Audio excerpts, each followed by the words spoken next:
Hi everyone, Adam here from the Cinemadness podcast, still continuing my retro review countdown to Halloween 2020. Today I want to talk about the 1984 classic A Nightmare on Elm Street, and I do use the article A in front of Nightmare on Elm Street because it is A Nightmare on Elm Street. Bothers me when it's put under N because a lot of places don't see articles as real alphabetizing, but I do, because I'm a weird person. The movie, as you know, is written and directed by Wes Craven. It stars Heather Langenkamp, Robert Englund, John Saxon, and the first time we get to see Johnny Depp act in a movie. It's his first movie. What can I say that hasn't been said before about Nightmare on Elm Street? Not a whole hell of a lot. This film is beyond iconic. In the world of slasher films. It was based on true stories that Wes Craven read in Asian newspapers about kids who were staying up for days thinking that they were going to die, and especially this one kid who had a Dr. Father. That wasn't his name. His name wasn't Dr. Father, but that would be kind of cool. But no, his Dr. Father gave him sleeping pills, and they thought he was sleeping. And one night when he actually did sleep, they heard a scream, rushed to his room, and found him dead. And that kind of gave Wes Craven the idea. That story, plus the story of the guy who used to be his bully, Fred Krueger, kind of sparked the imagination in Craven's mind to create the legendary Freddy Krueger, and at the same time make this movie and put New Line Cinema on the map. Now, there are many, and I mean many, people who have talked about all the great things about this film, the things they love, the things it does right, and why they love it. I'm going to do something a little bit different. I'm going to dig deep into the production of the film and reveal the flaws and cinematic shortcuts and the things that might have some filmmakers fear of a harsh critique. But I want to talk about those flaws and share why they make the movie even better the way they are instead of wanting to fix them. That's right, this review is of the movie's shortcomings, and that's why I love it more. Let's talk about New Line Cinema. Before the days of producing gigantic franchises like The Lord of the Rings and even in the 90s, the Teenage Mutant Ninja Turtles movies, New Line started out as a distribution company run by Bob Shaye, brother to the modern horror royalty. I guess she would be a queen now. The one and only Lynn Shaye, who's been in the Nightmare on Elm Street movies, also in the Insidious movies, and she's all over the place in horror right now. Good for her. I really like her. We really like her here at my lonely abode. But Bob would do stuff like buy the rights to midnight movies like Reefer Madness and John Waters films, and it was the only production company that gave Wes Craven his chance to make A Nightmare on Elm Street. They were struggling. They needed a big ticket production, and Wes came around probably at the right time, and the rest is history. In fact, New Line is also titled The House That Freddy Built, so that kind of explains New Line Cinema as being the maverick studio that gave Wes Craven his money. Now, speaking of a budget, A Nightmare on Elm Street was made on a budget of $1.8 million, which is not a lot of money, but it also is a lot of money for the slasher genre. I think Halloween was made for $300,000. Other Friday the 13th was $500,000. I mean, 1.8 million. That's twice the budget of what these movies had. But even having that modest budget doesn't mean everything is free reign and they can do anything they want. The budget was mostly used for effects, visual and makeup effects. During production, if they could cut a corner, they would. For example, the boiler room, Freddy's lair, the iconic boiler room beneath the school, was shot in a jail basement that was about to be condemned due to the amount of asbestos inside. So they just used it, and when they finished using it, they demolished it.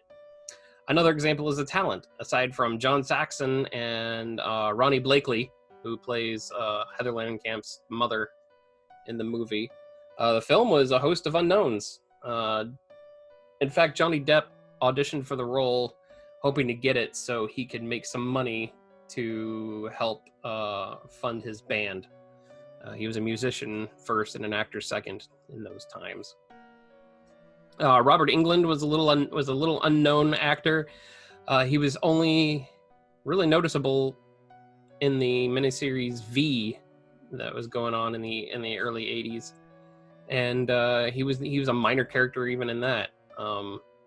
He wasn't even what Wes was looking for. I myself am a big fan of using unknowns.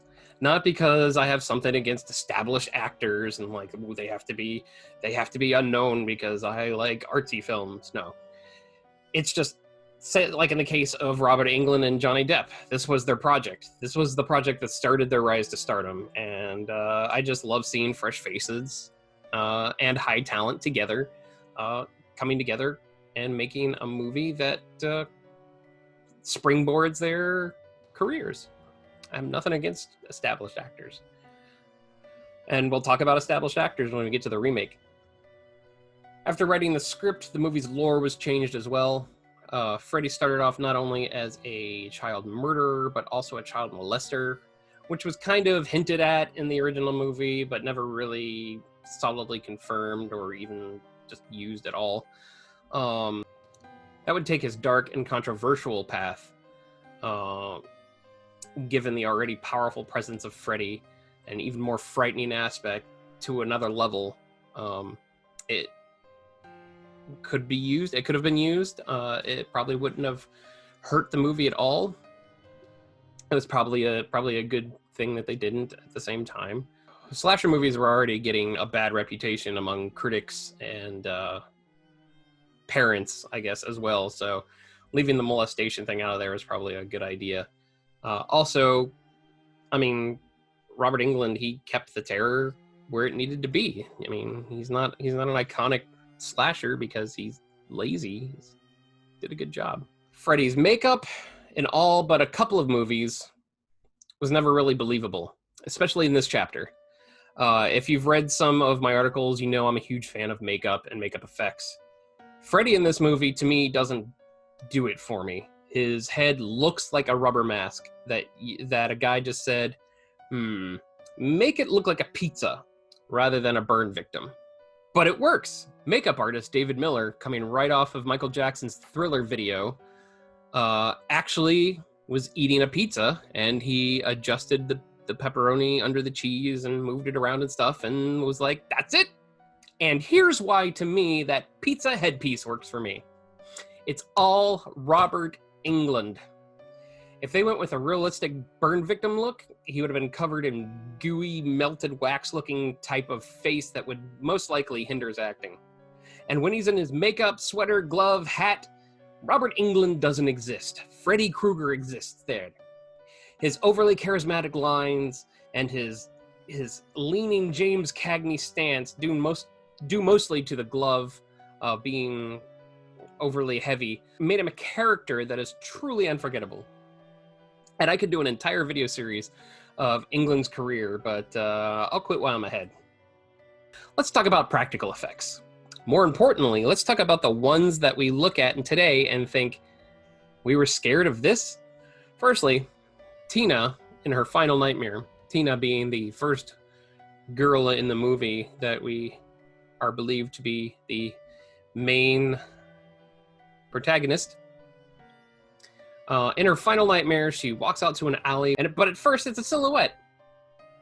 And then he walks down the alley, stretching his arms all the way from wall to wall in the alley. This by far is one of the worst effects in the movie. In fact, most of my younger life, I would laugh at this. And then one day it hit me. It's a dream. Wacky shit can happen in a dream. And I was okay with it after that. And now it's pretty iconic. Considering they didn't know if it would look good on film, they're actually really proud of the effect. And I would be too, if I would have come up with that and said, this is gonna look stupid. And then when they see it on the screen, they're like, wow, this is actually pretty good. And now I never would want it changed. Tina then says, please, God. In fright, and Freddy gets a close-up, raises his glove, and says, this is God. This is God. But the voice wasn't quite the raspy, demonic Krueger voice we all know. It just wasn't there yet. It had that Robert Englund sound to it, and that could have been easily fixed in ADR, but we haven't really heard him yet, so based on that, I was okay with that as well. And I still am, because there's still that he could have changed his voice. It's a dream. There's a lot of it's a dream, and that makes me okay with it. And in the same scene, he does the hand trick where he holds up his hands and starts slicing off fingers. It's a very fake hand. It's a solid hand. I mean, I've seen more realistic hands in trauma movies. But then again, the whimsical, goofy grin and the, hey, look what I'm doing to my own hand look in his eyes is just priceless, and you buy into it. Another effect I want to address is the gooey stares. Towards the end of the movie, in one scene, Nancy is in her house. Or is she? See what I did there? Anyway, she starts running up the stairs, and the steps turn into little pits of sticky goo. In fact, Wes Craven didn't even want to do this effect. But Bob Shaye insisted, he kept insisting, and he wanted it done, so Wes basically was like, hey, we're making the movie together, let's put this in as a compromise for the sake of business and friendship. David Miller went on to reveal that the effect was done with Bisquick. If you add less water than required and let it sit for a few hours, it becomes this glue-like goo, and it really stuck to her feet and ankles when she went on the stairs. And finally, as the movie comes to a close, there was an issue with the ending. They had 3 twists that they couldn't really decide on which one to use, so they used all 3. And I'm going to say, spoiler alert, ooh, but the movie is shy of 40 years old. And there have been, I don't know, 5 documentaries that address this movie alone. 5 that I can think of off the top of my head. So I really don't care if it's spoiled or not, but I have to throw this in just to make sure. At the end of the movie, Freddy has been defeated. Nancy finally gets to have a good night's sleep. The next day, she gets into a car with all of her friends who were dead before. Doesn't faze Nancy at all. Johnny Depp's character puts the top down on the car and it's covered in Freddy's sweater colors. And she freaks out as they drive off. The jump rope girls are there doing the Freddy nursery rhyme. And then it cuts back to Heather's mom waving goodbye as a hand bursts out of the window of the door and pulls her through the little door hole. This was another New Line decision to include all 3 elements. The foam rubber body going through the door looks bad. But let me tell you why it works.